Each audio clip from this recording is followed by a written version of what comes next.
ইকরা বিসমি রাব্বিকাল্লাযী খলাক। আমার আপনার প্রিয় নবী মুহাম্মদুর রাসূলুল্লাহ সাল্লাল্লাহু আলাইহি ওয়াসাল্লাম যখনই কানের মধ্যে তার এসেছে এমন ইকরা বিসমি রাব্বিকাল্লাযী খলাক, নবী আরবি আলাইহিস সালাম বলেন যে হ্যাঁ ভাই জিবরাইল, আমি এই পড়া পড়ব যে পড়াটা হলো আল্লাহ রাব্বুল আলামিন বলেছেন। কারণ আল্লাহ রাব্বুল আলামিনের পড়া, ওই পড়ার মধ্যে কোনো ভেজাল নাই, ওই পড়ার মধ্যে কোনো খারাপি নাই। একটা খারাপ মানুষ যদি আল্লাহর পড়া পড়ে সে নিঃসন্দেহে ভালো হয়ে যায়। তার প্রমাণ হলো আমার আপনার আম্মা খাদিজাতুল কুবরা রাদিয়াল্লাহু তাআলা আনহা, রাসূলের প্রথম স্ত্রী, সবাই জানেন। নবী আরবি আলাইহিস সালাম খাদিজাতুল কুবরা রাদিয়াল্লাহু তাআলা আনহার ব্যবসা দেখাশোনা করতেন। খাদিজাতুল কুবরা রাদিয়াল্লাহু তাআলা আনহা বিবাহিতা নারী ছিলেন। তার কয়েকটা স্বামী ইন্তেকাল করেছেন, তার কোলে সন্তান ছিলেন। নবী আরবি আলাইহিস সালামের সঙ্গে বিবাহ হইলেন। নবী আরবি আলাইহিস সালাম বললেন, ও খাদিজা, তোমার এত সম্পদ রাখার কি দরকার? কিয়ামতের ময়দানে হিসাব দেওয়া লাগবে সব কিছুর। বলা মাত্রই খাদিজাতুল কুবরা রাদিয়াল্লাহু তাআলা আনহা তার সকল সম্পত্তি রাসূলকে হাদিয়া দিয়ে দিলেন। রাসূলকে বললেন, আমার সম্পত্তি আপনাকে দিয়ে দিলাম। ইয়া রাসূলুল্লাহ, ইয়া হাবিবাল্লাহ, আমার সম্পত্তি আপনি যেমন ইচ্ছা খরচ করতে পারেন। রাসূলের কাছে কোরআন নাযিল হয়, খাদিজাতুল কুবরা রাদিয়াল্লাহু তাআলা আনহা পাশে থাকেন। এই জন্য বলেন কবি, সোহবতে সালেহ তোরা সালেহ কুনাত, সোহবতে তালেহ তোরা তালেহ কুনাত। সোহবত এমন একটা জিনিস, সোহবতে ভালো মানুষের সোহবতে যদি একটা খারাপ মানুষ থাকে সে ভালো হয়ে যায়, আর একটা খারাপ মানুষের সঙ্গে যদি একটা ভালো মানুষ মিশতে থাকে এক সময় খারাপ মানুষের সোহবতে খারাপ হয়ে যায়। আম্মা জান খাদিজাতুল কুবরা রাদিয়াল্লাহু তাআলা আনহা ইলমের অধিকারী এমন ভাবে ছিলেন না, কিন্তু রাসূলের সোহবতে থাকার কারণে রাসূল বলেছেন কিয়ামতের ময়দানে সকল বিষয়ের হিসাব হবে। এত সম্পত্তির হিসাব কেমন ভাবে দিবা? বলার সাথে সাথে খাদিজাতুল কুবরা রাদিয়াল্লাহু তাআলা আনহা সকল সম্পত্তি রাসূলকে দিয়ে দিলেন। নবী আরবি আলাইহিস সালাম সম্পত্তিগুলো গরীব অসহায় মানুষের মধ্যে বিলায়ে দিলেন। এই যে সম্পত্তিগুলো বিলায়ে দিল, কারণ কি? কারণ হলো একটাই, যে নবী আলাইহিস সালাম জানেন দান সাদকা করা অনেক সওয়াব। আল্লাহ যে কথাগুলো বলছেন, কথাগুলো যদি পালন করা হয় কিয়ামতের ময়দানে আমাকে তার হিসাব দেওয়া লাগবে না। এই জন্য রাসূল সাল্লাল্লাহু আলাইহি ওয়াসাল্লাম আল্লাহর পড়ায় করতে চান। জিবরাইল আলাইহিস সালামকে রাসূল বলেন, ও ভাই জিবরাইল, আমি প্রথমে যে না করলাম করতে পারি না, কেন করব? কি জন্য করব? মক্কার মানুষদেরকে নিজের চোখে দেখেছি 40টা বছর ধরে। মক্কার মানুষ তারা নিজের কন্যা সন্তান হইলেই তারা হত্যা করত, মাটিতে পুঁতে ফেলত, জীবিত অবস্থায় মেরে ফেলত। এই যে একটা সময় দেখেছি, এই পড়া আমি পড়ব না, আমি পড়ব আল্লাহর পড়া, যেটা আপনি বললেন ইকরা বিসমি রাব্বিকাল্লাযী খলাক। বলার সাথে সাথে রাসূল সূরা আলাকের 5টি আয়াত তেলাওয়াত করলেন। আবার রাসূল সাল্লাল্লাহু আলাইহি ওয়াসাল্লাম বলেন, তালাবুল ইলমি ফারিদাতুন আলা কুল্লি মুসলিম ওয়া মুসলিমা। দুনিয়ার সকল মানুষ যারা আছে মুসলমান নর নারীর জন্য দ্বীনি ইলম শিক্ষা করা ফরজ। তাই কেমন ফরজ? নামাজ যেমন পড়া ফরজ, হজ যেমন করা ফরজ, যাকাত যেমন দেওয়া ফরজ, ঠিক তেমন দ্বীনি ইলম শিক্ষা করা ফরজ। কারণ নবী আলাইহিস সালাম বলেন, দ্বীনি ইলম এতটুকু দরকার যে দিনটা মানুষ হালাল আর হারাম চিনতে পারে। যেমন একটা পুরুষের জন্য দ্বীন প্রয়োজন, ঠিক তেমন একটা নারীর জন্য দ্বীন প্রয়োজন।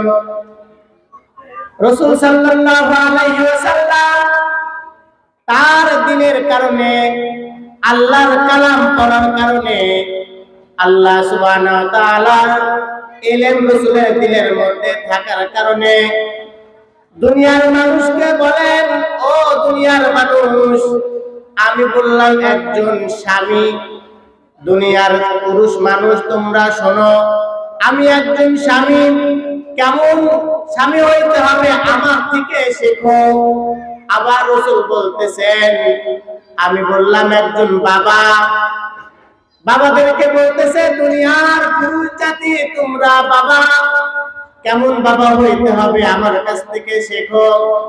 আবার রাসূল বলেন, আমি বললাম নানা, কেমন নানা হতে হবে আমার কাছ থেকে তোমরা শেখো। আবার বলতেছেন আমি দাদা, কেমন করে দাদা, কেমন হবে তোমাদের দাদার ব্যবহার আমার থেকে শেখো। আবার ওইদিকে রাসূল বলেন, কেমন করে সুন্দর করে সংসার করতে হয়, চালাইতে হয়, সব কিছু আমাকে ফলো করলে পেয়ে যাবা। আমাদের জন্য রাসূলের ওয়াজ। রাসূল বলেন, ও পুরুষ জাত, ও আমার উম্মত, তোমরা যারা স্বামী তাদের মধ্যে এমন হইতে হবে বিবির প্রত্যেকটা কাজে তোমাদেরকে হেল্প সাহায্য করতে হবে।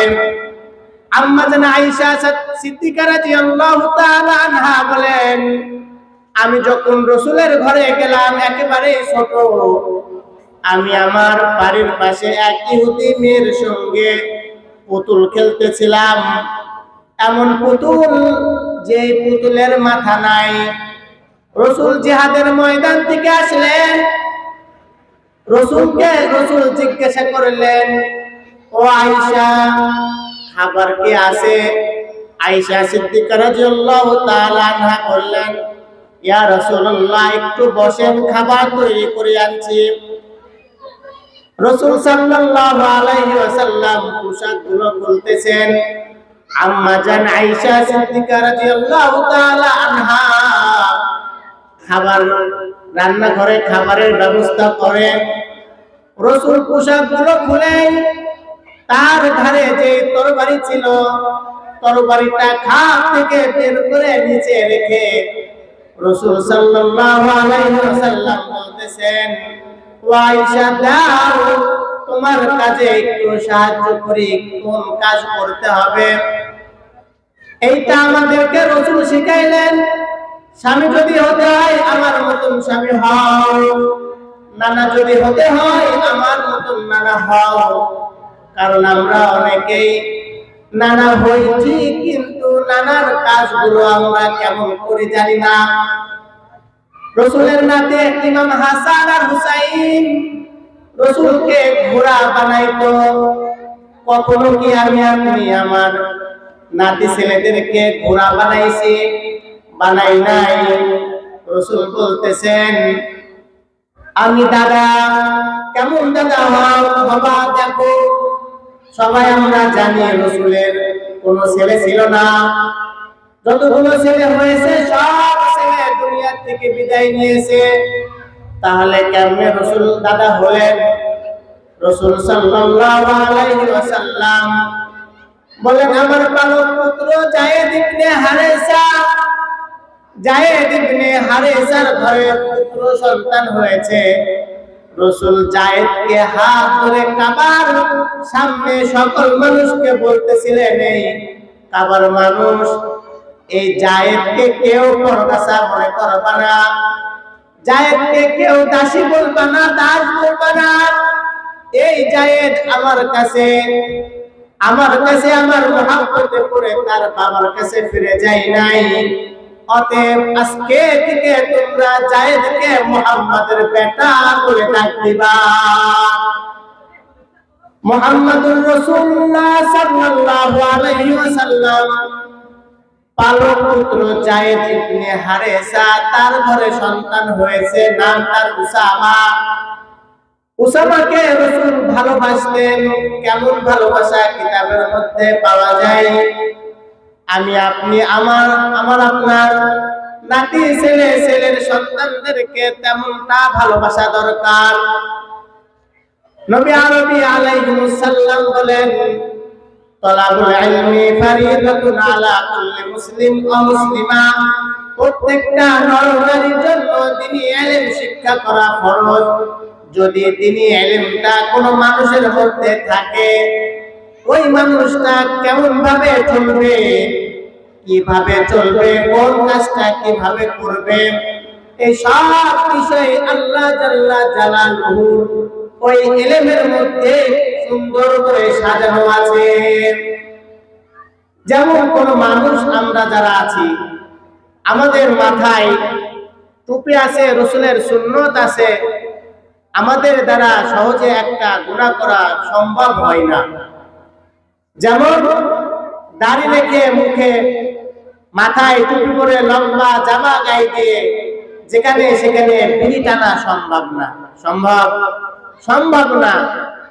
ইলম এমন একটা জিনিস, ইলমের কারণে বাধা দেয় বিবেক। খালি ইলমের কারণে না, কেউ যদি সোহবাতে থেকেও কোন আলেমের সোহবাতে আছে, আলেমের শ্বাস তার মধ্যে আছে, সেই ব্যক্তির দ্বারাও এই সমস্ত গুনাহের কাজ করা কষ্টকর হয়ে যায়। কিন্তু এখন আমাদের এমন একটা পজিশন হয়ে গিয়েছে যেখানে আমরা মুখে দাড়ি নিয়ে বিড়ি সিগারেট থেকে শুরু করে অনেক গুনাহ আমরা পড়াশোনা করি। ইলম না থাকার কারণে আমরা এইগুলো করি। ঠিক তেমন আমার আপনার মা বোনদের ইলম না থাকার কারণে তারাও বেপরদায় চলে। পর্দা করা ফরজ। আল্লাহ রাসূল সাল্লাল্লাহু আলাইহি ওয়াসাল্লাম বলতেছেন যে আল্লাহ সুবহানাহু ওয়া তাআলা যে ফরজ বিধানের মধ্যে একটা ফরজ হলো পর্দা। এইজন্য আমার আপনার কন্যা সন্তান অথবা ঘরের বিবি, তাদেরকেও কি করা দরকার? ইলম শিক্ষা দিয়ে পর্দার মধ্যে রাখা দরকার। কারণ কিয়ামতের ময়দানে হিসাব নেওয়া হবে, প্রত্যেকটা বিষয়ে হিসাব নেওয়া হবে। এজন্য আমাদের সন্তান যারা আছে, এখন যারা আমরা এখানে উপস্থিত আছি, আমাদের বড় যারা, আমাদের অধীনে যারা আছেন, তাদেরকে আমরা যদি গাইডলাইন করি, যদি তাদেরকে আমরা সাজেশন করি, তাদেরকে যদি চাপ প্রয়োগ করি, অবশ্যই তারা মানতে বাধ্য। মানতে বললাম বাধ্য। কারণ কি? আমি আমার মেয়ের গার্ডিয়ান, আমি আমার মেয়ের জিম্মাদারি আমার ভিতরে। আমি আমার মেয়েকে যদি বলি তুমি পর্দা করো, 100% পর্দা করতে বাধ্য। কারণ আল্লাহর বিধান। আমি যদি আমার সন্তানকে বলি ও আমার সন্তান, আল্লাহ তাআলার বিধান তুমি যদি পালন না করো, কিয়ামতের ময়দানে আমাকেও জিজ্ঞাসা করা হবে, তোমাকেও পাকড়াও করা হবে। নামাজ না পড়া যেমন গুনাহ, তেমন পর্দা না করলেও তেমন গুনাহ। অতএব তোমার এই পর্দাটা ফরজ, এই পর্দাটা তোমার করা দরকার। আর তখন করবে যখন তার মধ্যে ইলম থাকবে, তখন তার পর্দা করতে কোনো সমস্যা নেই। দেখা যায় রাস্তাঘাটে দেখি আমরা বেপরদায় কত নারী চলাফেরা করতেছে। মা পর্দা করে না, কিন্তু মার মেয়েটা মাদ্রাসায় পড়ে, সে পর্দা করে।